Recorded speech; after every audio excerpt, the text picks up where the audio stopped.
சிங்கம் ஒரு சிங்கம் எப்போ எதுலயும் பெக்யூலியர் தான். ஒரு முறை சிங்கம் கர்ஜிச்சதுன்னா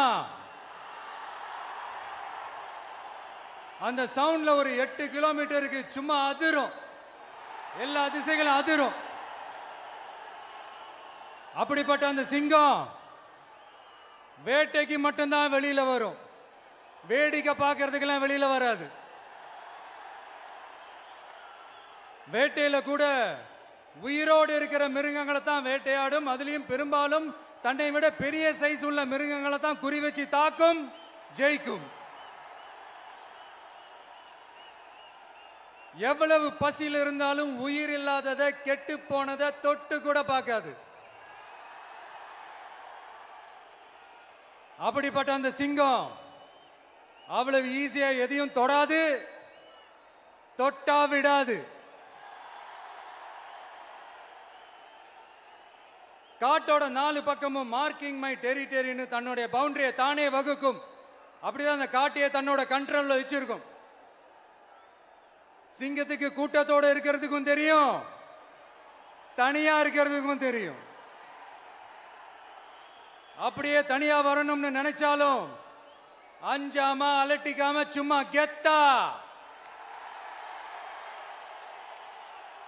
தனியா வந்து அத்தனை பேருக்கும் தண்ணி காட்டும். எப்போ எதிலையும் தன்னோட தனித்தன்மையை இழக்கவே இழக்காது. Yes, a lion is always a lion.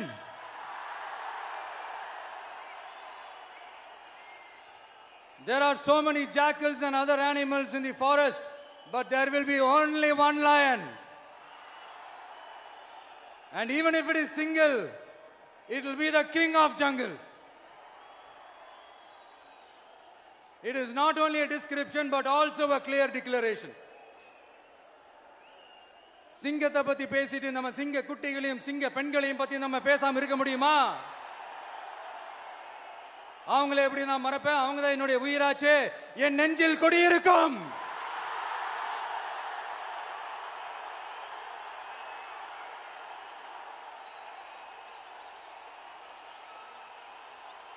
என்னுடைய தோழர்களுக்கும் தோழிகளுக்கும்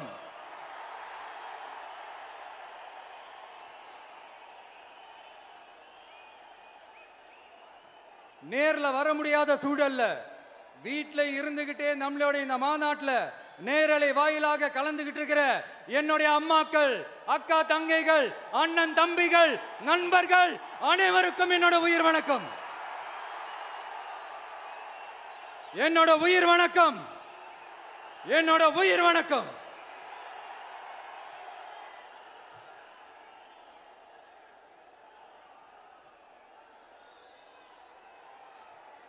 வீரம் விளையும் மாமதுரை மண்ணை வணங்குகிறேன். இந்த மதுரைனாலே உடனே ஞாபகத்துக்கு வரது சீறி பாஞ்சி துள்ளி குதிக்கிற யாருக்கும் அடங்காத காளைகள் விளையாடுற அலங்காநல்லூர் ஜல்லிக்கட்டு தான். நம்ம வைகை ஆறுதான் அழகர் ஆத்துல இறங்குற வைபவம். மதுரை மீனாட்சி அம்மன் இந்த மண்ணோட உண்மையான குணம், உணர்வு பூர்வமான மண் இது. அது மட்டும் இல்ல, இந்த மண்ணில் வாழ்ற மக்களும் அப்படித்தான் உணர்வு பூர்வமான ஆளுங்க. நான் இந்த மண்ணில் கால் எடுத்து வச்ச உடனே ஒரே ஒருத்தரை பத்தி தான் மனசுக்குள்ள ஓடிக்கிட்டே இருந்தது. அவர் யாருன்னு உங்களுக்கும் தெரிஞ்சிருக்கும். சினிமானாலும் சரி, அரசியல்னாலும் சரி, நமக்கு ரொம்ப ரொம்ப பிடிச்சது புரட்சி தலைவர் எம்ஜிஆர் அவர்கள் தான். அவரோட பழகிறதுக்கு எனக்கு வாய்ப்பு கிடைக்கல.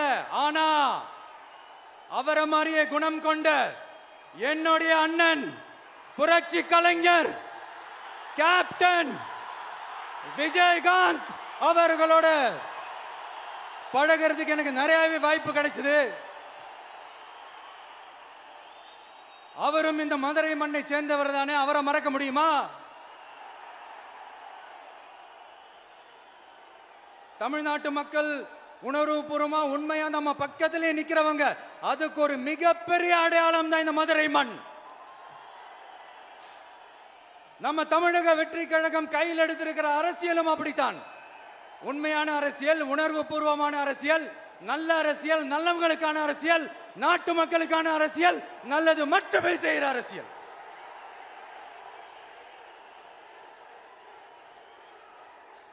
இதோ நம்மளுடைய இந்த இரண்டாவது மாநில மாநாடு வாகை சூடும் வரலாறு திரும்புகிறது.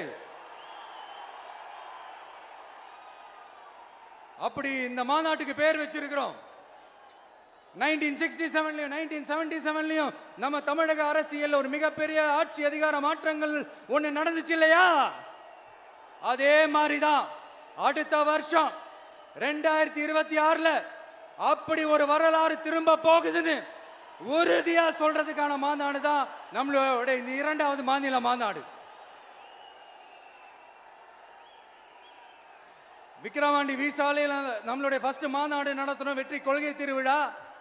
அதுக்கப்புறமே நீங்க பார்த்திருப்பீங்க தமிழக அரசியல் அந்த தட்ப வெப்பத்தையே மாத்தினுச்சு. நமக்கு எதிராக எத்தனை குரல்கள். ஆனா உங்களுக்கு தான் நம்மளை பத்தி நல்லா தெரியுமே, எந்த குரலையும் காதலையே போட்டுக்காம மக்களோட குரலை மட்டுமே கேட்டுக்கிட்டு நமக்கு எதிராக வர அத்தனை கூக்குரல்களையும் சின்னதா ஒரு சிரிப்போடவே கடந்து வந்திருக்கிறோம்.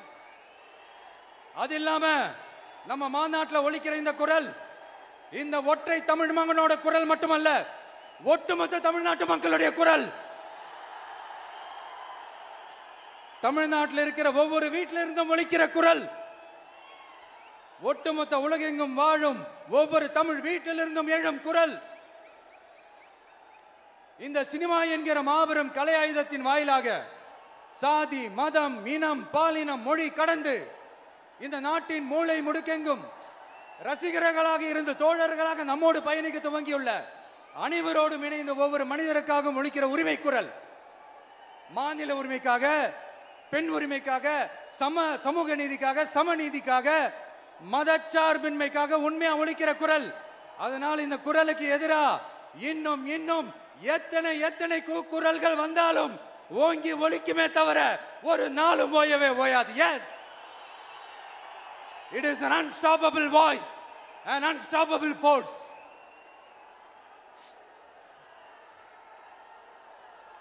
நம்ம அரசியலுக்கு வர்றதுக்கு முன்னாடி அட இவரெல்லாம் வர மாட்டாரியா, அவரே வரல, இவரே வரல, இவருங்க வர போறாரு அப்படின்ட்டு நிறைய பேர் ஜோசியம் சொன்னாங்க. அப்புறம் நம்ம கட்சியினுடைய பேர் அறிவிச்சதுக்கு அப்புறம் பேரு தானே அறிவிச்சிருக்கிறாரு, மக்கள் கிட்ட பேர் வாங்கணும்ல, அதெல்லாம் முடியாதுன்னாங்க. அப்புறம் ரொம்ப முக்கியமா மாநாடுலாம் எவ்வளவு பெரிய விஷயம், அதெல்லாம் இவர் ஒத்தால எப்படி பண்ண முடியும், சும்மா பக்கத்தில் புஷியானதை வச்சுக்கிட்டு மாநாடுல எப்படி நடத்தி காட்ட முடியும், அதெல்லாம் அவங்களால முடியாது. அப்புறம் மழை பெஞ்சு எல்லாத்தையும் எடுத்துரும். ஏன் என் கூட இருக்கிறவங்களே கூட தான் சொன்னாங்க. அதுக்கப்புறம் என்ன நடந்துச்சுன்னு உங்க எல்லாருக்குமே தெரியும். இப்ப புதுசா ஒண்ணு சொல்ல ஆரம்பிச்சிருக்கிறாங்க. அது என்னடானா, ஆட்சியை பிடிக்கிறதெல்லாம் அவ்வளவு ஈஸி இல்லை இல்லையா. இப்ப அதெல்லாம் விட்டாங்க, இப்ப இங்க வந்துட்டாங்க. இவர் நேரா ஷூட்டிங்ல இருந்து வருவாராம், வந்து ஆட்சியை பிடிப்பாராம். அது எப்படி இவராலே முடியும், அவராலேயே முடியல, இவராலேயே முடியல, அவருக்கு அத்தனை வருஷம் ஆச்சு, இவராலே எப்படி முடியும் ஒரு பக்கம்.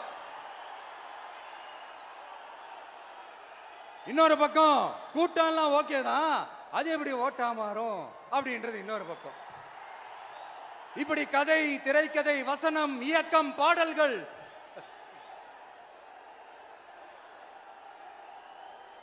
அதனால இந்த அரசியல் ஆய்வாளர்களுக்கு நான் சொல்றதெல்லாம் ஒன்னேதான், நல்லா கேட்டுக்கங்க. இந்த விஜய் ஏதோ இந்த பல லட்சம் பேர் கூடுற கூட்டத்தில் மட்டுமே இருக்கிறாரு அப்படின்னு மட்டும் தப்பு கணக்கு போட்டாதீங்க.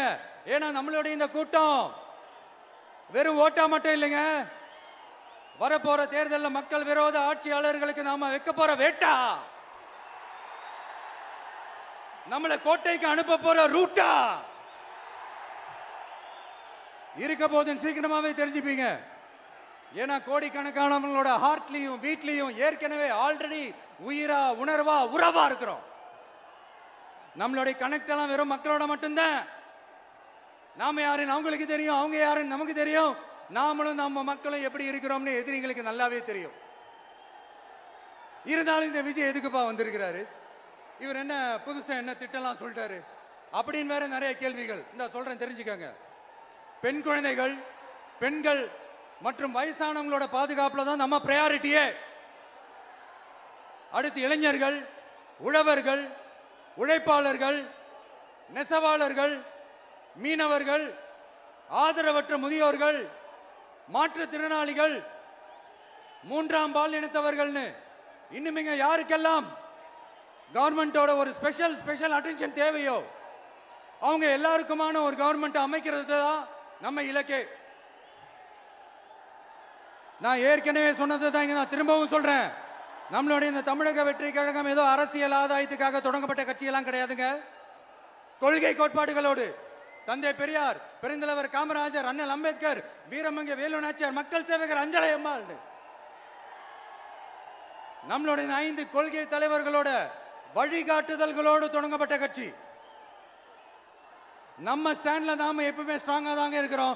அதுல எந்த மாற்றத்துக்கோ எந்த சமரசத்துக்கோ துளி கூட இடமில்லை. நம்மளுடைய ஒரே கொள்கை எதிரி பாஜக தான். நம்மளுடைய ஒரே அரசியல் எதிரி திமுக தான். எப்படி? நம்மளுடைய ஒரே கொள்கை எதிரி, நம்மளுடைய ஒரே அரசியல் எதிரி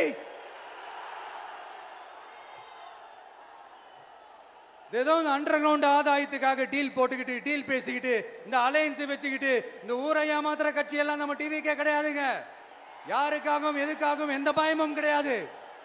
மாபெரும் பெண்கள் சக்தி நம்மளோட இருக்கிறாங்க, மாபெரும் இளைஞர்கள் சக்தி நம்மளோட இருக்கிறாங்க, ஒட்டுமொத்த தமிழ்நாட்டு மக்களுடைய சக்தி நம்மளோட நிக்கிறாங்க. அப்படி இருக்கும்போது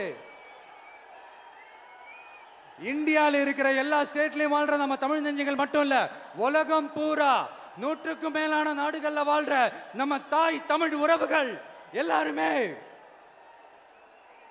என்ன விஜய் தளபதி விஜய் இல்லனா விஜய் தளபதி இப்படி சொந்தம் கொண்டாடுற கோடிக்கணக்கானவங்களோட அன்பு மாசியும் நம்மளோட இருக்கும்போது, இவங்க எல்லாருமே நம்மளோட நிற்கும் போது எதுக்குங்க இந்த பாசிச பாஜகவோட நேரடி கூட்டணியோ இல்ல மறைமுக கூட்டணியோ உறவு வச்சுக்க? நாம என்ன உலகமாக ஊழல் கட்சி என்ன?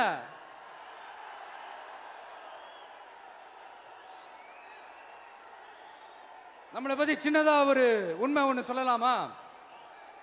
என்னடா இவர் வாயால இப்படி சொல்றாருன்ட்டு யாரும் தவறா நினைச்சுக்க வேணாம். ஏன்னா இது ஒரு விதத்துல ஒரு ஃபேக்டும் கூட. அதனாலதான் நான் சொல்லணும்னு ஆசைப்படுறேன். நம்ம யார் தெரியும்ல? நாம எல்லாருமே சொல்றேன். நாம யார் தெரியும்ல? இந்தியாவின் மாபெரும் மக்கள் சக்தி கொண்ட ஒரு மகத்தான வெகுஜன மக்கள் படை.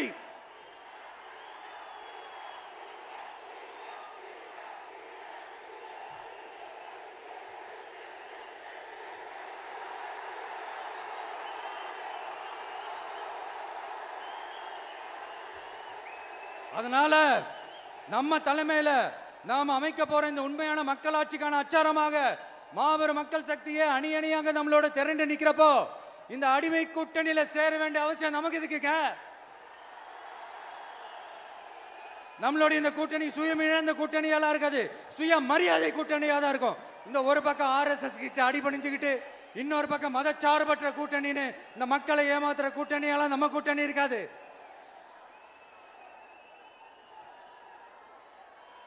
நான் இப்பவும் சொல்றேன், நம்மளை நம்பி வர்றவங்களுக்கு ஆட்சியிலும் அதிகாரத்திலும் உறுதியாக பங்களிப்பு செய்யப்படும்.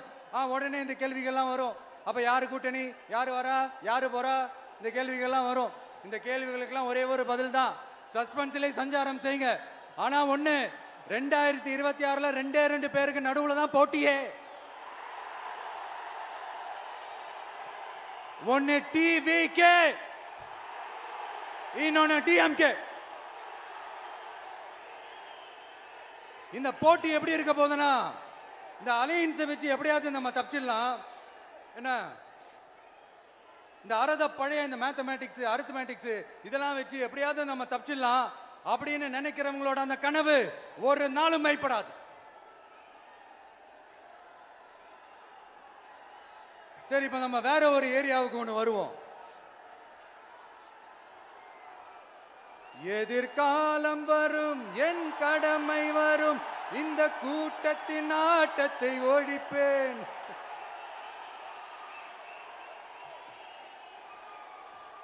மக்கள் அரசியல் என்ற அந்த சவுக்க கையில் எடுக்கலாமா? யாருக்கு எதிரான தானே கேட்கிறீங்க? வேற யாரு? மறைமுக உறவுக்காரர்களான பாசிச பாஜகவும் பாய்சன் திமுகவும் தான். மாண்புமிகு பிரதமர் நரேந்திர மோடிஜி அவர்களே, 3வது முறையா ஒன்றியத்தோட ஆட்சி அதிகாரத்தை நீங்க தானே கையில் வச்சிருக்கிறீங்க. இல்ல நாங்க தெரியாம தான் கேட்கிறோம். நீங்க ஆட்சிக்கு வந்தது ஒட்டுமொத்த மக்களுக்கும் நல்லது செய்யவா, இல்ல நம்மளுடைய இந்த இஸ்லாமிய நண்பர்களுக்கும் இஸ்லாமிய தோழர்களுக்கும் எதிராக சதி செய்யவா? மக்களுக்கு உங்ககிட்ட கேட்கறதுக்குன்னு ஏராளமான கேள்விகள் இருக்குது. அதனால அவங்க சார்பா அவங்கள ஒருத்தனா அவங்களோட ஒரு உண்மையான ஒரு பிரதிநிதியா உங்ககிட்ட சில கேள்விகள் கேட்கணும். மிஸ்டர் பிரைம் மினிஸ்டர் அவர்களே, நம்ம தமிழ்நாட்டு மீனவர்கள் கிட்டத்தட்ட ஒரு 800 பேருக்கு மேல இலங்கை கடற்படையால தாக்கி அழிக்கப்பட்டிருக்கிறாங்க.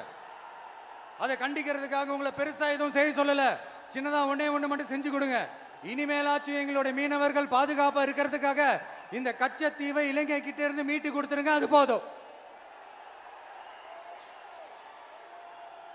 உங்களுடைய இந்த முரட்டு பிடிவாதத்தால நீங்க நடத்துற இந்த நீட்டு தேர்வு, அதனால இங்க என்னென்ன நடக்குதுன்னு சொல்றதுக்கே மனசு வலிக்குது. அதனால அந்த நீட்டு தேர்வு தேவையில்லைன்னு அறிவிச்சிருங்க, அது போதும். செய்வீர்களா திரு நரேந்திரபாய் தாமோதர் மோடிஜி அவர்களே? எங்களுக்கு என்னென்ன தேவையோ என்னென்ன நல்லதோ அதெல்லாம் செய்ய மாட்டேங்கிறீங்க. ஆனா ஆட்சி அதிகாரத்தை மட்டும் கையில வச்சுக்கிட்டு மக்களை ஏமாத்த நேரடியாக ஒரு பாசிச பாஜக அடிமை கூட்டணி ஒண்ணு. அடுத்து உங்களோட இந்த மைனாரிட்டி ஆட்சியை ஓட்டுறதுக்காக மறைமுகமாக RSS அடிமை குடும்பம்னு இன்னொரு கூட்டணி.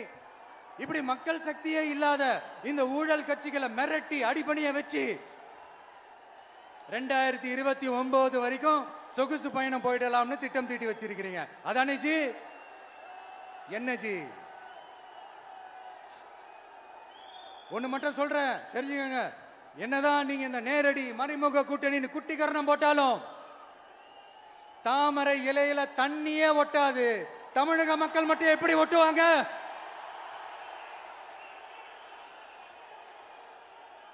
இங்க ஒரு MP சீட்டு கூட தரலன்றதுக்காக தமிழ்நாட்டுக்கும் தமிழ்நாட்டு மக்களுக்கும் எதுவுமே செய்யாம ஓரவஞ்சனை செய்யுது இந்த ஒன்றிய பாஜக அரசு. சங்கம் வச்சு தமிழ் வளர்த்த மண் இந்த மதுரை மண்.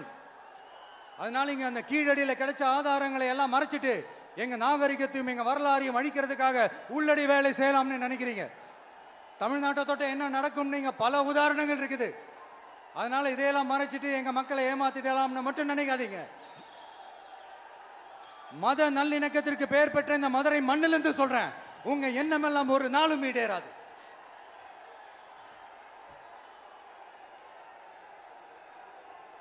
எம்ஜிஆர்னா யார் தெரியும்ல? அவர் மாஸ்னா என்னன்னு தெரியும்ல? அவர் உயிரோடு இருக்கிற வரைக்கும் அந்த CM சீட்டை பத்தி ஒருத்தராலையும் நினைச்சு கூட பார்க்க முடியல, கனவு கூட காண முடியல.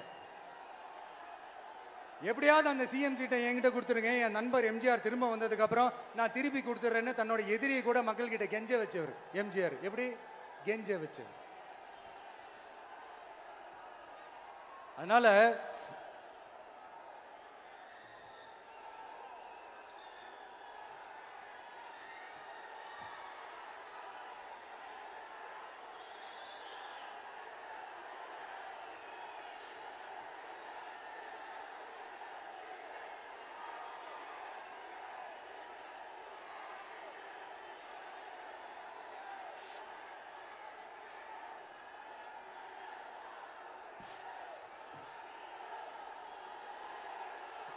ஆனா இப்போ அவர் ஆரம்பிச்ச அந்த கட்சியை, எம்ஜிஆர் அவர்கள் ஆரம்பிச்ச அந்த கட்சியை கட்டி காக்கிறது யாரு? இன்னைக்கு அந்த கட்சி எப்படி இருக்குது அதை நான் சொல்லிதான் உங்களுக்கு தெரியணுமா என்ன? அப்பாவி தொண்டர்கள் அதை வெளியில சொல்ல முடியாம வேதனையில தவிக்கிறாங்க.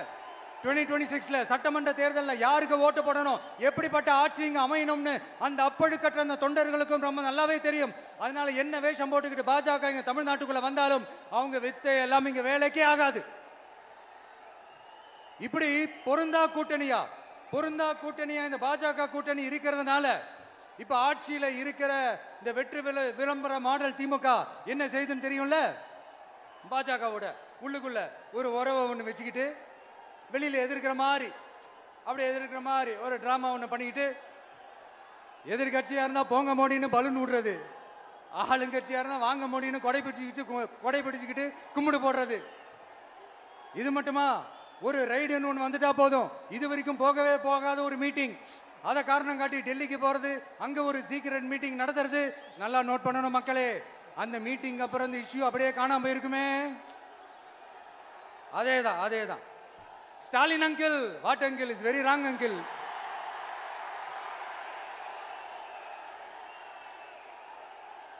இப்படி தமிழ்நாட்டில் இப்ப நடக்கிற இந்த ஆட்சியினுடைய லட்சணத்தை பார்த்துக்கிட்டு நாம எப்படி சும்மா இருக்க முடியும்? ஒரு தவறு செய்தால், அதை தெரிந்து செய்தால், அவர் கபட நாடக மு.க. ஸ்டாலின் அங்கிளாகவே இருந்தாலும், அங்கிள் உங்களுக்கு மனசாட்சின்னு ஒன்று இருந்துச்சுன்னா நாங்க கேட்கிற கேள்விகளுக்கு மட்டும் கொஞ்சம் பதில் சொல்லுங்க அங்கிள். நீங்க நடத்துற இந்த ஆட்சியில நேர்மை இருக்கா? நியாயம் இருக்கா? ஊழல் இல்லாம இருக்கா? சட்டம் ஒழுங்கு சரியா இருக்கா? பெண்களுக்கு பாதுகாப்பு இருக்கா? பொதுமக்களுக்கு பாதுகாப்பு இருக்கா? இயற்கை வளங்களுக்கு பாதுகாப்பு இருக்கா? சொல்லுங்க மை டியர் அங்கிள், சொல்லுங்க. டாஸ்மாக்ல மட்டுமே இது வரைக்கும் 1000 கோடிக்கு மேல ஊழல்னு சொல்றாங்க. அதுல மட்டுமா தப்பு நடக்குது? வேற எதுல தான் நடக்கல? உலகத்திலே மிஸ்டர் கிளீன் ரெக்கார்ட்ஸ் எல்லாம் உங்களுக்கும் உங்க கூட இருக்கிறவங்களுக்கும் மட்டும்தான் அங்கிள் கொடுக்கணும். இதை பார்த்து வாயே இல்லாத ஊரு கூட வயிறு வலிக்கு சிரிக்குது. பெண்களுக்கு 1000 ரூபாய் கொடுத்துட்டீங்கன்னா போதுமா அங்கிள்? அப்படியே அது மூடி மறைச்சிடலான்னு பாக்குறீங்களா? படிக்கிற இடத்துல, வேலைக்கு போற இடத்துல, வெளியில போற இடத்துலன்னு அவங்களுக்கு பாதுகாப்பே இல்லைன்னு ஒட்டுமொத்த பெண்களும் கதறாங்க. அந்த கதறல் சத்தம் ஏதாவது உங்க காதுல கேக்குதா அங்கிள்? இதுல வேற உங்க அப்பான்னு கூப்பிடுறாங்கன்னு வேற சொல்றீங்க. What is this uncle? Is very very wrong uncle, is very very wrong. பெண்களுக்கு மட்டுமா பொய் வாக்குறுதி கொடுத்து ஏமாத்துறீங்க? அரசு ஊழியர்கள், ஆசிரியர்களை ஏமாத்துறீங்க, விவசாயிகளை ஏமாத்துறீங்க, பரந்தூர்ல பாதிப்பே வராதுன்னு சொல்லி ஏமாத்துறீங்க, மீனவர்களை ஏமாத்துறீங்க, போதைப் பொருள் கலாச்சாரத்தை ஒழிக்காம ஏமாத்துறீங்க. ஐயோ ஐயோ ஐயோ, very very வஸ்ட் uncle, very very வஸ்ட். எப்படி கேட்டாலும் இவங்க கிட்ட இருந்து எந்த பதிலும் வரப்போறதில்லை. ஏன்னா இருந்தா தானே. இப்ப ஆட்சியில இருக்கிற நம்மளுடைய அங்கிள் பதில் சொல்றது இருக்கட்டும். மக்களை நீங்க சொல்லுங்க, நீங்க உண்மையை சொல்லுங்க. செய்வோம் செய்வோம் செய்வோம் செய்வோம்னு சொன்னாங்களே, சொன்னதெல்லாம் செஞ்சாங்களா? உங்களை தான் கேக்குறேன், சொன்னதெல்லாம் செஞ்சாங்களா? சத்தமா சத்தமா மை டியர் அங்கிள், கேக்குதா? மக்களோட சத்தம் கேக்குதா? இது வெறும் சாதாரணமான முழக்கம் தான். கூடிய சீக்கிரம் மக்களை போய் சந்திக்க போறேன், அவங்களோட மனசு விட்டு பேச போறேன். அதுக்கப்புறம் இந்த சாதாரணமான முழக்கம் இடி முழக்கமா மாறும். அத்தோட நிக்காது, அந்த இடி முழக்கம் தமிழ்நாட்டோட போர் முழக்கமா மாறும். அந்த போர் முழக்கம் உங்களை ஒரு நிமிஷம் கூட தூங்க விடாது. நடக்குதா இல்லையான்னு பாருங்க.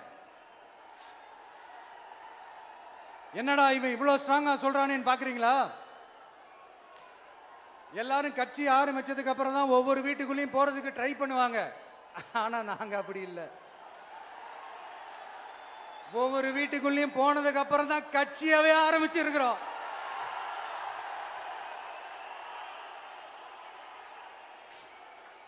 அதனால ஒட்டுமொத்தமா எல்லாருமா சேர்ந்து இந்த திமுக ஆட்சிய, கபட நாடக திமுக ஆட்சிய 2026 தேர்தலில் வீட்டுக்கு அனுப்புறோம். வீட்டுக்கு அனுப்புறோம். என்ன நண்பா, சரிதானே? என்ன நண்பி, செய்வீர்கள் தானே? இப்போ உங்களுக்கு சின்னதா ஒரு சர்ப்ரைஸ். நம்ம கட்சியினுடைய வேட்பாளர் பட்டியலை இப்ப நான் அறிவிக்க போறேன். மதுரை கிழக்கு வேட்பாளர் விஜய். இன்னும் முடிக்கல, ஒரு நிமிஷம், இன்னும் முடிக்கல. மதுரை மேற்கு வேட்பாளர் விஜய். மதுரை மத்தி வேட்பாளர் விஜய். மதுரை தெற்கு வேட்பாளர் விஜய். மதுரை வடக்கு வேட்பாளர் விஜய். மேலூர் விஜய். சோழவந்தான் விஜய். திருப்பரங்குன்றம் விஜய். திருமங்கலம் விஜய். உசிலம்பட்டி விஜய்.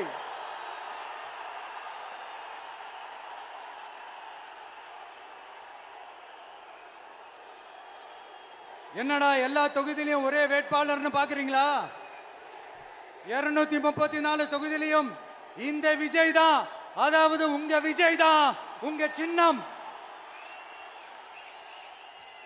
இன்னும் சிம்பிளா சொல்லணும்னா உங்க வீட்டில் இருக்கிற ஒருத்தர் தான் வேட்பாளரா நிக்க போறாங்க. அந்த வேட்பாளரும் நானும் வேறு வேறு இல்லை.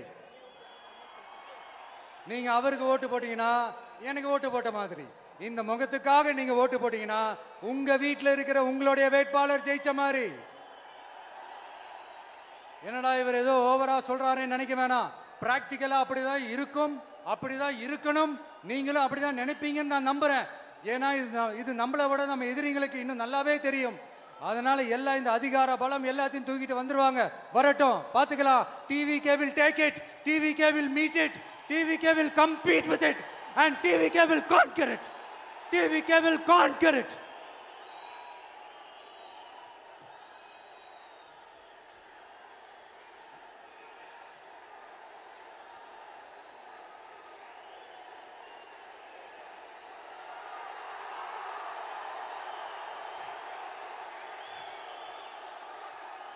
இந்த நேரத்தில் நம்ம மனசுல இருக்கிறத மக்கள் கிட்ட சொல்லி ஆகணும். தூத்துக்குடி ஸ்னோலினோட அம்மா என்ன அவங்களோட தம்பி, இன்னும் அவங்க பொண்ணுக்கு நான் தாய் மாமன்னு சொன்னாங்க. அந்த அக்காவோட குழந்தைங்க மட்டும் இல்லைங்க, என்ன அண்ணனா தம்பியா நினைக்கிற தமிழ்நாட்டில் இருக்கிற என்னோட எல்லா சகோதரிகளின் குழந்தைகளுக்கும் நான் இன்னைக்கு மட்டும் இல்ல, என்னைக்குமே ஒரு தாய் மாமனா தான் இருப்பேன். நீங்க எல்லாரும் என்னுடைய ரத்த உறவு, கூட பிறந்த பொறுப்பு. என் வீட்டு ரேஷன் கார்டுல வேணா உங்க பேர் இல்லாம இருக்கலாம், உங்க வீட்டு ரேஷன் கார்டுல வேணா என் பேர் இல்லாம இருக்கலாம். ஆனா நாம் எல்லாரும் ஒண்ணுதான், உறவுதான். நமக்கு இடையே எந்த அரசியலும் உள்ள நுழையவே முடியாது. என்கிட்ட இருந்து உங்களையும் உங்ககிட்ட இருந்து என்னையும் எந்த சக்தியாலும் பிரிக்கவே முடியாது. அப்புறம் நான் ஒன்னும் இந்த மார்க்கெட் போனதுக்கு அப்புறம், ரிட்டையர் ஆனதுக்கு அப்புறம் அடைக்கலம் தேடி அரசியலுக்கு வரல. படைக்கலனோட வந்திருக்கிறோம். பவர்ஃபுல் ஃபோர்ஸோட, மாபெரும் படை வரிசையோட, எல்லாத்துக்கும் தயாராகி தான் வந்திருக்கிறோம். இவ்வளவு தயாரா நாம அரசியலுக்கு வர்றதுக்கு ரொம்ப ரொம்ப முக்கிய காரணம் ஒண்ணு இருக்கு. அது என்ன தெரியுமா? நன்றி கடன், நன்றி கடன், நன்றி கடன். கிட்டத்தட்ட ஒரு 30 வருஷமா, 30 வருஷத்துக்கு மேல நீங்க தான், நம்ம மக்கள் தான் என் கூட நிக்கிறீங்க, எனக்காக நிக்கிறீங்க, என்னை தாங்கி பிடிக்கிறீங்க, மனசுல ஏந்தி பிடிக்கிறீங்க, தாய் அன்போட மடியில ஏந்திக்கிறீங்க. உண்மையை சொல்லணும்னா வேற யாரை விடவும் எனக்கு இந்த அன்பையும் ஆதரவையும் கொடுத்திருக்கிறீங்க. என் மேல உயிரையே வச்சிருக்கிறீங்க. என்ன உங்க வீட்டுல ஒருத்தனாவே ஆக்கிட்டீங்க. நீங்க எனக்கு கடவுள் கொடுத்த வரம்.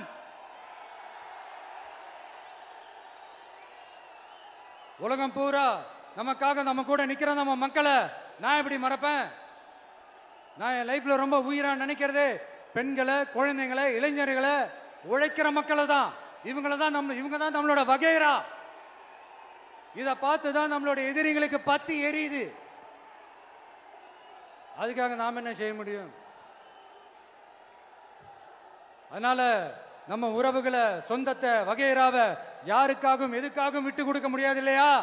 Here at this moment among this August gathering, I want to open my heart and say I enjoy people, I respect people, I worship people.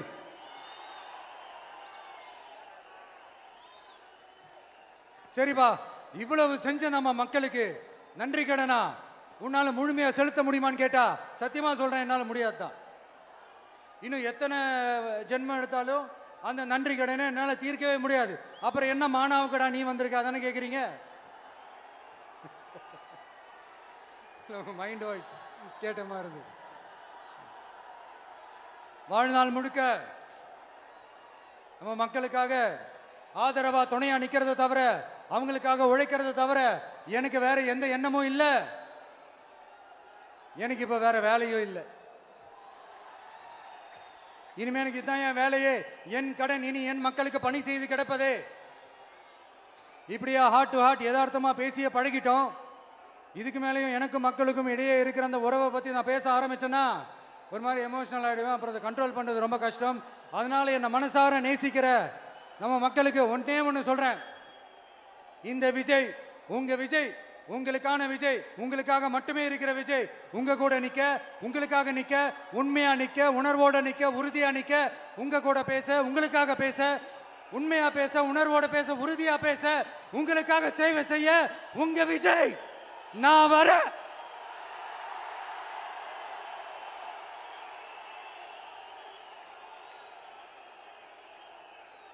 சொல்லல முக்கியம், செயல் செயல் செயல் தான் முக்கியம்.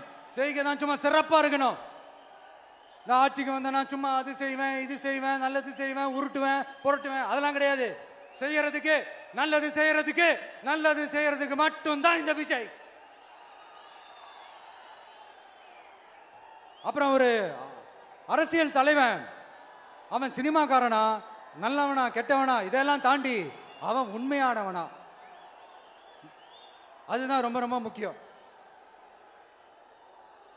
இது சம்பந்தமா ஒரு குட்டி கதை ஒன்று சொல்றேன்.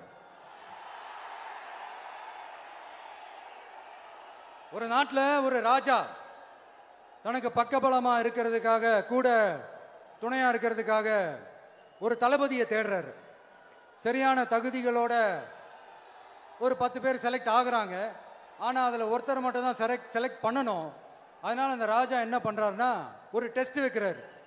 அந்த 10 பேர் கையிலையும் விதை நெல்லை கொடுத்து இதை நல்லா வளர்த்து கொண்டு வாங்க, ஒரு 3 மாசம் கழிச்சு வாங்கன்னு சொல்லி அனுப்பி வச்சிடுறாரு. 3 மாசம் கழிச்சு வரும்போது அதில் ஒருத்தர் ஆள் உயரத்துக்கு வளர்த்துருந்தாரு, ஒருத்தர் தோல் உயரத்துக்கு வளர்த்துருந்தாரு. அதில் ஒரு 9 பேரும் நல்லா வளர்த்து கொண்டு வந்திருந்தாங்க. ஒருத்தர் மட்டும் வெறும் தொட்டியோடவே வந்தார். என்னன்னு கேட்டதுக்கு, நானும் தண்ணி ஊற்றி ஊற்றி பார்க்குறேன், உரம் வச்சு வச்சு பார்க்குறேன், வளரவே மாட்டேங்குது ராஜா, என்ன பண்ணுறதுன்னு தெரியலன்னு சொன்னதுக்கு ராஜா அவரை கட்டி அணைச்சிக்கிட்டு, இனிமே நீதான் என்னுடைய தளபதி, எல்லா அதிகாரமும் உனக்கு தான் சொன்னார். ஏன்னா அந்த 10 பேர் கையிலையும் ராஜா கொடுத்தது அவித்த விதை நெல், அது முளைக்கவே முளைக்காது. அந்த 9 திருட்டு பயலும் என்ன பண்ணியிருக்காங்கன்னா வேற விதை நெல்லை வாங்கி அதை வளர்த்துட்டு ராஜாவையும் மக்களையும் ஏமாத்திருக்கிறாங்க. ஆனா இவர் மட்டும் உண்மையை போட்டு உடைச்சிட்டார். அதனால ஒரு நாட்டுக்கு திறமை எந்த அளவுக்கு முக்கியமோ அந்த அளவுக்கு உண்மையும் நேர்மையும் முக்கியம். இப்போ நீங்க எல்லாரும் தான் அந்த ராஜா. நீங்க தேர்ந்தெடுக்க போற அந்த தளபதி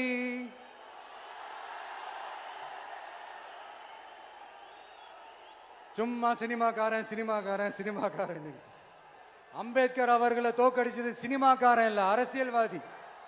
காமராஜர் அவர்களை தோக்கடிச்சது, இங்க விருதுநகர் பகுதியில் தோக்கடிச்சது சினிமாக்காரன் இல்ல, இன்னொரு அரசியல்வாதி. இன்னைக்கும் நம்ம கூட வாழ்ந்துட்டு இருக்கிற நல்ல கண்ணு ஐயாவை தோக்கடிச்சது சினிமாக்காரன் இல்ல, அரசியல்வாதி. இப்படிப்பட்ட நல்ல நல்ல தலைவர்களை எதிர்த்து நின்று தோக்கடிக்கணும்னு அந்த எண்ணத்தை உருவாக்குனது சினிமாக்காரன் இல்ல, அரசியல்வாதி. அதனால எல்லா அரசியல்வாதியும் அறிவாளியும் கிடையாது, எல்லா சினிமாக்காரனும் முட்டாளும் கிடையாது. கான்பிடண்டா இருங்க, நல்லதே நடக்கும், வெற்றி நிச்சயம். மீண்டும் சந்திக்கும் வரை நன்றி, வணக்கம்.